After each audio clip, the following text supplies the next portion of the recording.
least it's morning for me. I really don't want to be out here vlogging today, but I promised myself I'd do it. And the hardest part is the first, 20 minutes of getting the day going.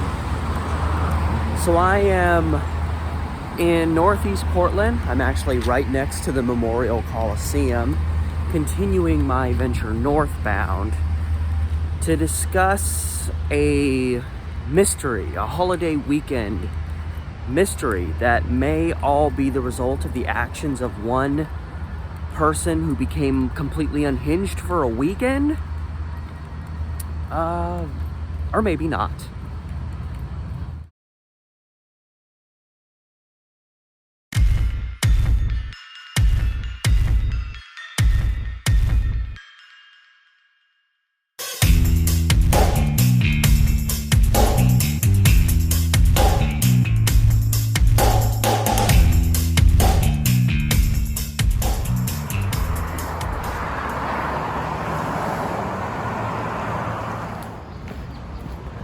So the events of this story begin actually just around the corner here.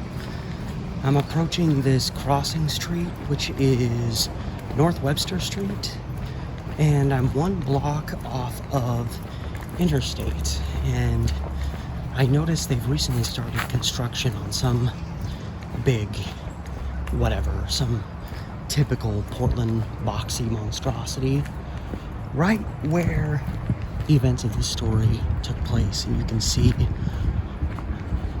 that construction going on right there. So this lot that there's now all this construction going on, not too long ago it was pretty much just an empty lot. It was mostly, it looked like from images I could see, it was mostly just used. It was just kind of a gravelly patch for parking. But roughly 5 or 6 years ago, there was a little convenience store on the corner here that was demolished, and property sat here vacant for a while, and now they're finally doing something. So might get a little loud. So around 8:20 p.m. Friday, May 22nd, 1992. It is just the start of Memorial Day weekend. And at the convenience store that would have been right here on the corner, I'm probably going to mispronounce his name. I saw his name said a few different ways, but Fao Se Chow was stocking shelves at the store here. And a witness, maybe someone in the parking lot, maybe someone across the street. This obviously would have looked a lot different over 30 years ago. It was getting too loud back there. But right there, around the corner, someone saw a young black man enter the store while Se Chow was stocking. And the witness said that they could see that these two men, Se Chow and this other fellow, started exchanging words. It seemed like there was a bit of a confrontation going on. My guess is maybe the guy was trying to rob the place and Se Chow was trying to fight back. A lot of times when people have these small, privately owned convenience stores, they will fight back. By the way, look at this. Look at the state of this place. So that's my guess, is that Se Chow probably was... that's my guess. Obviously, nobody knows, but the conclusion of events was this guy shot Se Chow in his own store. He fell dead. The guy fled the scene on foot. So, an explosive start to the Memorial Day weekend. But other than that, the weekend itself was fairly quiet. The 23rd and 24th seemed to go off without a hitch. There was probably other crime happening, but it seemed like what happened to Fao Se Chow at his little convenience store was an isolated event. And maybe it was.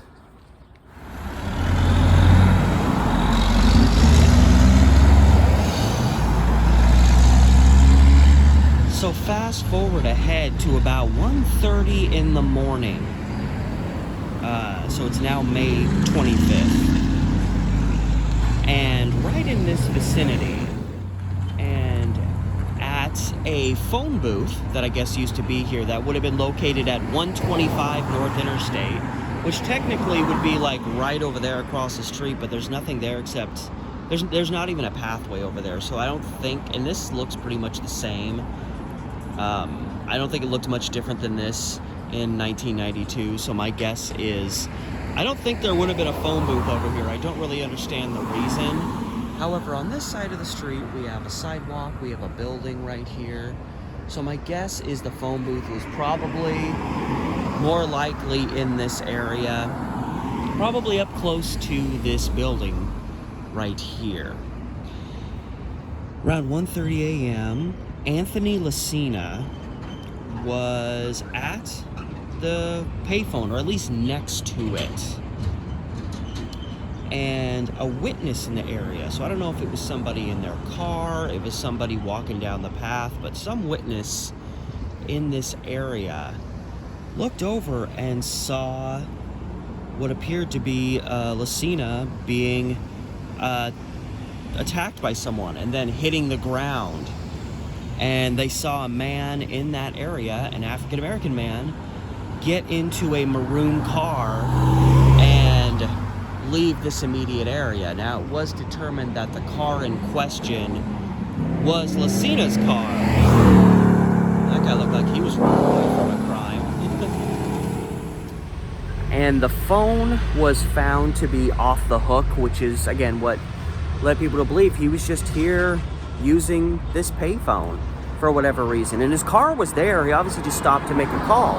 It's 1992. If you need to make a phone call and you're in your car, most people had to stop and use a payphone, which they used to be prevalent around here. So it appears some guy saw him at the payphone. He probably looked like a victim of opportunity. He's probably distracted by whoever he's talking to on the phone. And this guy came up and attacked him. And the bystander rushed up to Lucina after seeing he was laying on the ground, and he quickly realized it was abundantly clear that Lucina had been shot and just left there. He would be rushed to the hospital but succumbed to his injuries a little while later. And there was no information provided as to who he was talking to on the phone. I don't know if that would have been all that relevant to the story. And his car was eventually found a short while later. It appears whoever killed him and took his car was probably just looking for a quick escape, but had no intention in holding on to the car. I mean, you don't want to get caught driving the car of a guy that just got shot. You're going to look pretty guilty in that moment. So I'm walking towards trying to get to North Borthwick between Blandina and Humboldt, the site of a home that a guy named Kevin Waldner lived in. And on May 25th, Kevin is in his house on Borthwick, and he's just washing his dishes. It's about 8:45 p.m. He's coming to the end of the day, and this really creepy event happens.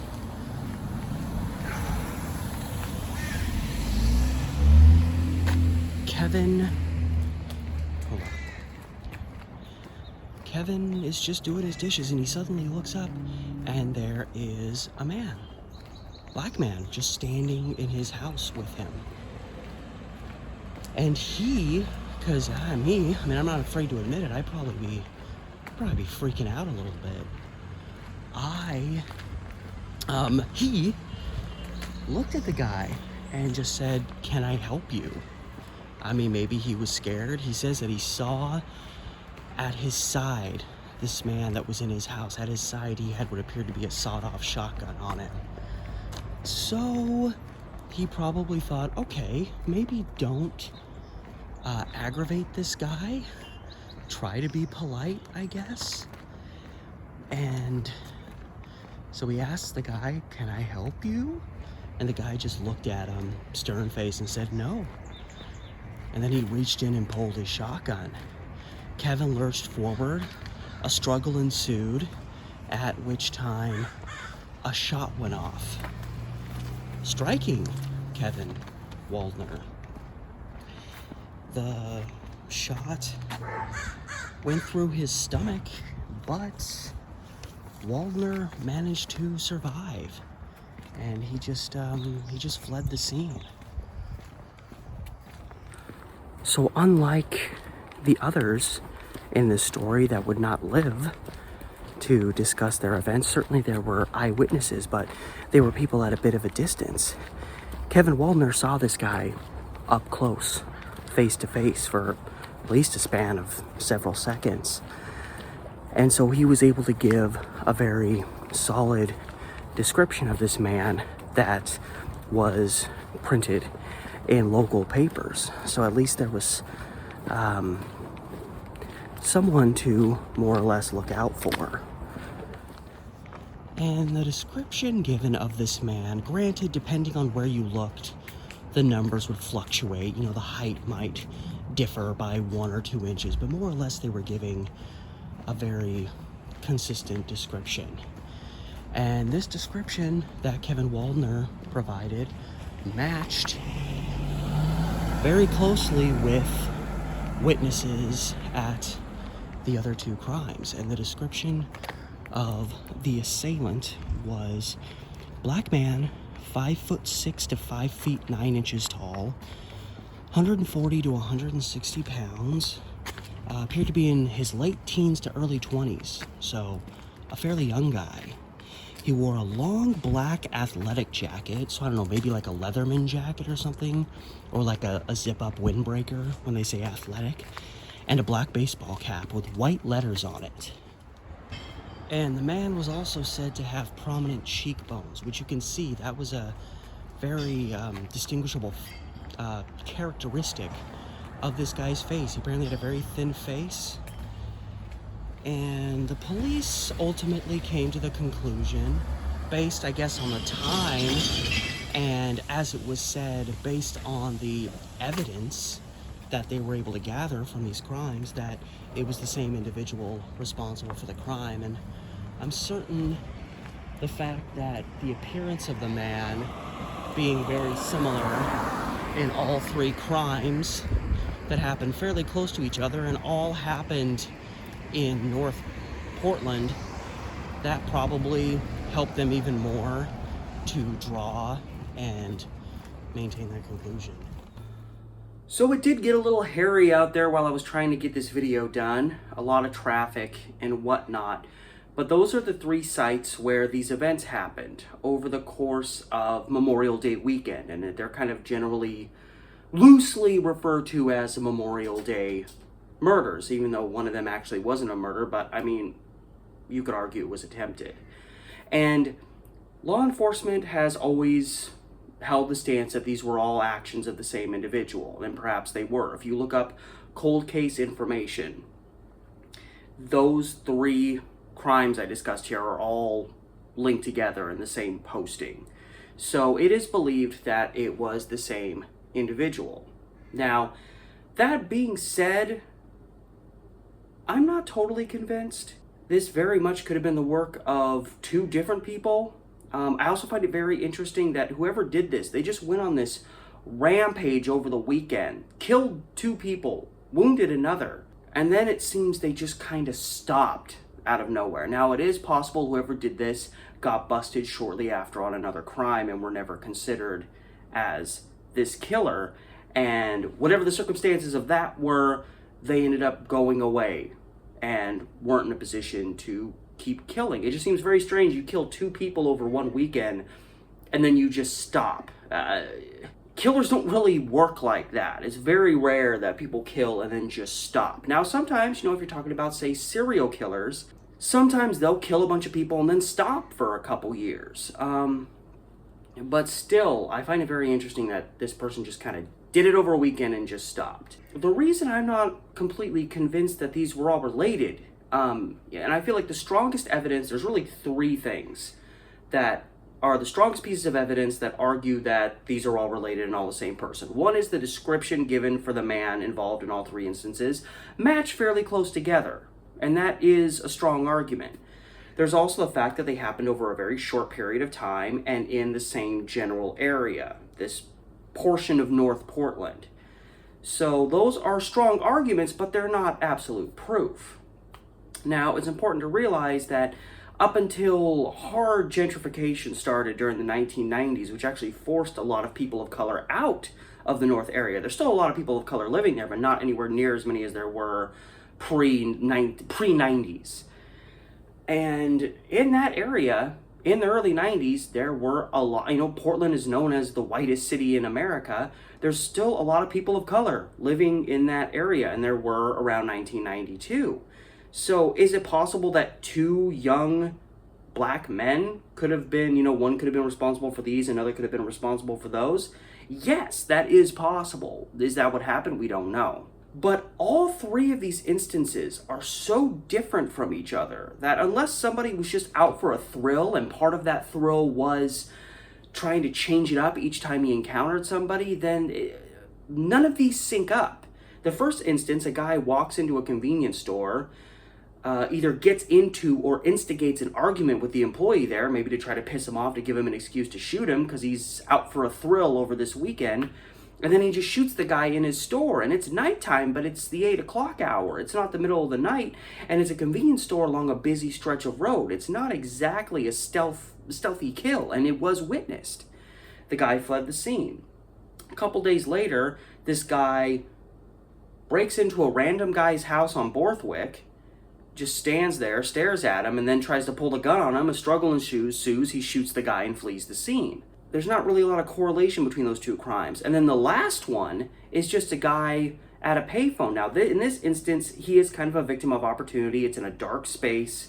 It was, the middle of the night. This was a potential victim of opportunity. But again, you just have a random guy at a phone booth now who gets shot. And then in this instance, the guy steals that guy's car. Whereas the other instances, that didn't happen. Now, maybe the guy didn't have a car to steal there. It's very possible he could have shot Lucina, his last victim, rooted his pockets and found a pair of keys and thought, okay, well, he's got to have a car nearby. He finds a key to, say, a Honda, and right over there is a Honda parked. That's probably his car. Gets in, leaves the scene by vehicle. But you see, all three of these events are so different in terms of the circumstances, where the individuals were. One was at his place of business, one was in his home, one guy was outside at a payphone. None of them correlate with each other. Now again, that in and of itself is not proof that it couldn't have been the same person, but it gives me reason to question the stance that's been held over the past more than 30 years now on this case, that these were all work of the same individual. So I definitely have my doubts, but as it stands today, the consensus among law enforcement, who do have the power in this case, is that 2 men were killed, 1 man was shot, and they were all the work of a young black man who would have been probably around the age of 20 in 1992, so he'd be around the age of 50 now. This far on, is this murder going to be solved? I really don't think so. Again, this is an instance where the case is so old. I've never heard any real discussion of DNA. I've never heard, since these events happened, I haven't seen any newspaper articles, nothing discussing new evidence that's found, a witness that's come forward. I feel like this is a case that's either going to go unsolved unless law enforcement gets really, really lucky, or randomly whoever's responsible makes a confession at some point for whatever reason. They're going to die. They want to do what's best for their life and their family. I really don't think it's ever gonna be solved.